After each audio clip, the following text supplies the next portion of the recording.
This is not a sponsored product, but it's so cool I want to share it with you. One of our members shared it with me, asked me to install it, and it was really so simple. Yeah, it was a pleasure to install it.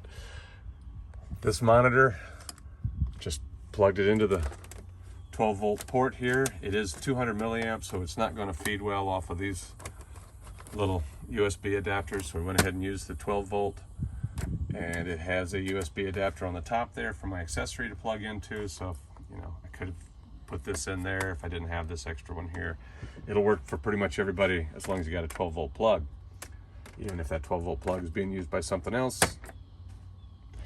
Getting on with it. This is the box. I don't know how you pronounce that. I'm not going to try. This is the 5-inch monitor. All I did was plug it in and turn it on. And in the back here, this is the camera. And all I did to that was stick it to the van. It's magnetic. And turn it on. Once it's stuck on there, it does not like to slide around. And watch your fingers because, well, it bites. It bites hard. So be careful with that.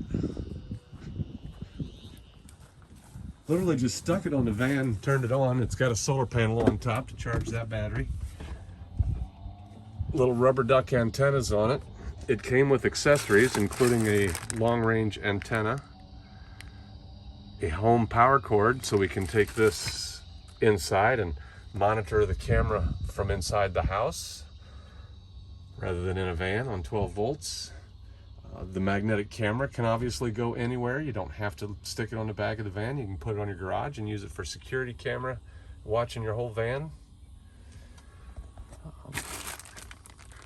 Much too easy to use. There must be something wrong. I noticed there's an SD card in the side here, and I assume we can take that out and capture the video from it. Have to read the manual a little bit, figure out how that works. Pretty cool little device. Couldn't be any easier to install.